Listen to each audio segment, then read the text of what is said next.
Hi all, I'm Sruthi P, Department of Electronics and Communication Engineering, Vedavyasa Institute of Technology. Today I'm going to discuss about the topic Embedded System Architecture.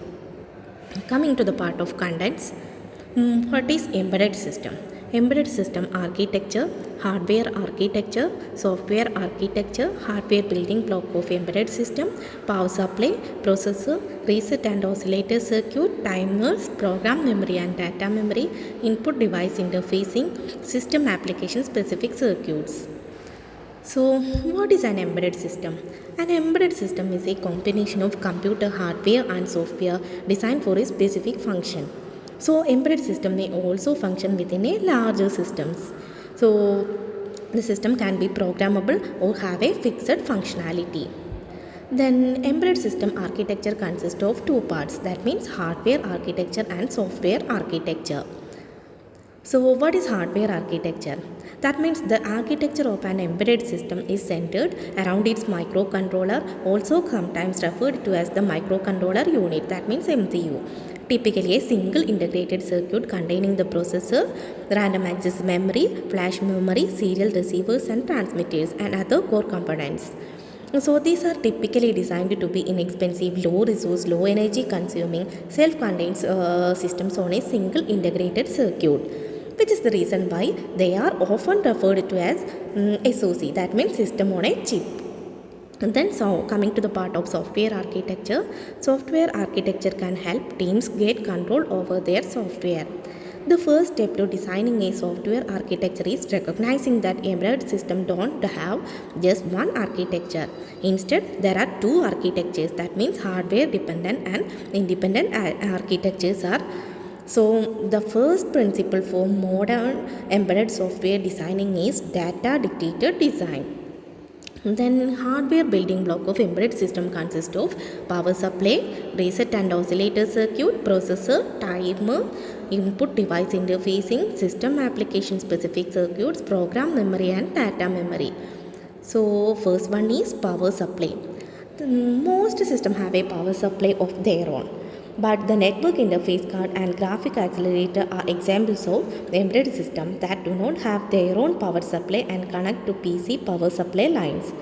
The supply has a specific operation range or range of voltage. A power source or charge pump is essential in every system. Then reset and oscillator circuit. Pressing the reset button, it causes the program to reset to the application entry at power on reset. When the reset button is pressed, a developer will find themselves in the processor's reset handler. A developer can then step through all the code including the low-level initializations. A POR, that means power on reset, is a circuit that provides a predictable regulated voltage to a microprocessor or microcontroller with the initial application of power. An oscillator is a circuit which produces a continuous repeated alternating waveform without any input. Oscillators basically convert unidirectional current flow from a DC source into a alternating waveform which is of desired frequency as decided by its circuit components. Then processor. We know processor is the heart of an embedded system. It is the basic unit that takes input and produces an output after processing the data. For an embedded system designer, it's necessary to have the knowledge of both microprocessor and microcontroller. A processor had two essential units. First one is CPU and second one is EU. That means EU means program flow control unit, EU means execution unit. The control unit include a fetch unit for fetching instructions from the memory. The execution unit circuit has circuits that implement the instructions pertaining to data transfer operation and data conversion from one form to another. Then timers. A timer is a specialized type of clock which is used to measure time intervals. A timer that counts from 0 upwards for measuring time elapsed is often called a stopwatch. It's a device that counts down from a specific time interval and used to generate a time delay. Then next one is input device interfacing. Input interfacing unit is a type of interface unit which is used in computer system to convert analog signal into digital.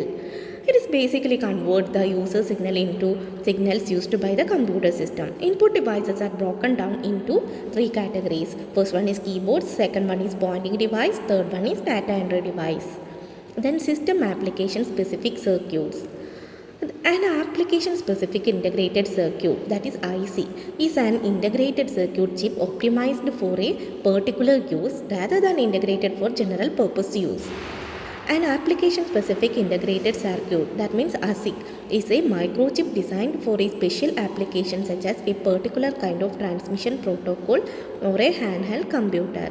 So you might contrast it with the general integrated circuit such as the microprocessor and then random access chips into your PC. Then next is program memory and data memory. What is program memory? If fast execution is needed, the code segment can be programmed from non-volatile memory to the volatile during the reset vector execution. Data memory means storing the data segment, the heap and the stack of the program.